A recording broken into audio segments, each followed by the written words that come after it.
Captain Safdar جو کہ مریم نواز کے ہسبینڈ ہیں، انہوں نے عمران خان کی جیت کے جشن کے اوپر انہوں نے عمران خان کے خلاف کیا کہا، ذرا سنیے۔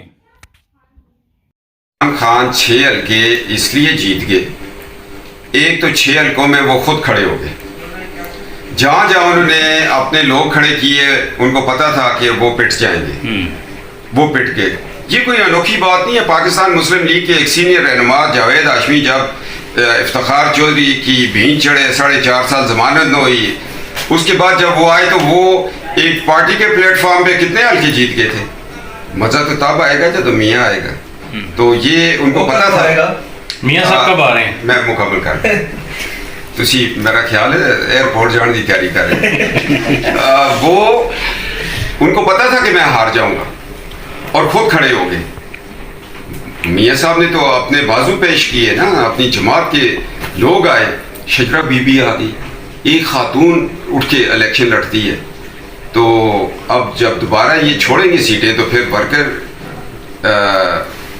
بامقابلہ ورکر ہوگا تو بات سامنے ہو جائے گی۔ یہ کوئی بڑی بات نہیں ہے۔ نواز شریف کی جماعت کے سینئر نائب صدر جاوید ہاشمی اتنی سیٹیں جیت کے تھے اکیلے، تو یہ جیت گیا چیئرمین پارٹی کے۔ مریم صاحبہ میاں صاحب کو اپنے ساتھ واپس لائیں گی؟ جی پچھلی دفعہ تو لے کے آئی تھی، تو اس دفعہ بھی آئیں گی۔ پچھلی دفعہ تو جیل جانا تھا، تو اس دفعہ جیل بھیجنا ہے، آنا تو یہ چاہیے، میری تو خواہش ہے۔ کل کے ضمنی انتخابات میں شکست کے بعد بہت سارے آپ کے جو پارٹی کے ٹاپ کلاس کی لیڈرشپ ہے، انہوں نے کہا جی کہ ہم بغیر لیڈر کے یہ انتخابات لڑ رہے تھے۔ کیا انہوں نے شہباز شریف کے حوالے سے اپنے تفصیلات کا اظہار کیا کہ وہ لیڈر دیکھیں، نہیں ہے؟ شہباز شریف صاحب وزیر اعظم پاکستان ہے، الیکشن کمیشن کا ایک پابندی تھی، کوئی فیڈرل منسٹر نہیں گیا، ایم این اے نہیں گیا، تو یہ تو ورکروں نے اپنے زور پہ یہ الیکشن لڑا ہے۔ ہمارے اوپر ایک طرف پابندیاں تھیں، دوسری طرف جماعت کا ایک لیڈر پھر رہا تھا، چیئرمین پھر رہا تھا، خود الیکشن میں کھڑا تھا، اس نے سب کو اپنی کمپین پہ لگا دیا۔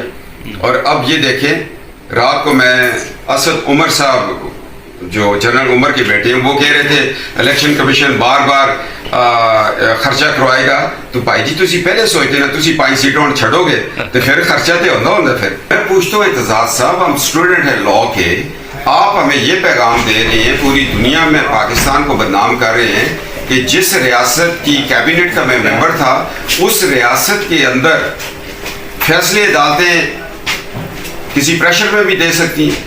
انہوں نے تو اگر تو یہ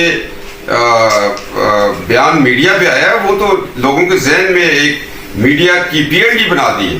میں یہ بتانا چاہ رہا ہوں اسلام آباد ہائی کورٹ کو، وہ ڈیٹیل فیصلہ آیا نہیں ہے، شارٹ آرڈر پہ انہوں نے اتنے بڑے ریمارکس دیے ہیں۔ کیا وہ جو ایک الیکشن وہ ہار گئے تھے، ضمانتیں ضبط ہو گئی تھی، اس کی بکس میں کیا ہے، نواز شریف صاحب کی بکس میں کیا ہے؟ اگر یہ تھا تو جب نواز صاحب اٹک قلعے میں تھے تو آپ بھی تو ان کے وکیل بن کے گئے تھے، تو اس وقت آپ نے اس طرح مشرف کے خلاف کوئی بات نہیں کی۔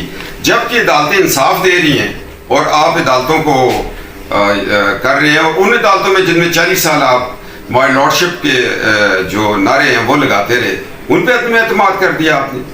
میں اس لیے آیا ہوں کہ یہ آ کے جہاں جواب دیں کہ فیصلے میں کہاں ان کو نظر آیا ہے، سکم ہوگا کوئی فیصلے میں ان کی نظر میں، اس کو کلیئر کریں، ہم بھی کلیئر کریں۔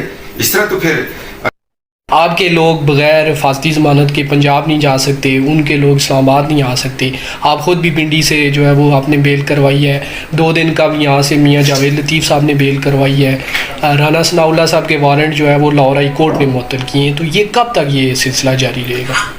دیکھیں جی، یہ سلسلہ میثاق جمہوریت جب لکھا گیا تھا نا، اس وقت اس میں ایک یہ بات بھی تھی کہ یار یہ جو روایتی قسم کے مادر ملت کو بل چلا گیا تھا بجلی کا، لیاقت علی خان پہ کیس ہو گیا، یہ روایتی ایک گجرات کے بہت نامور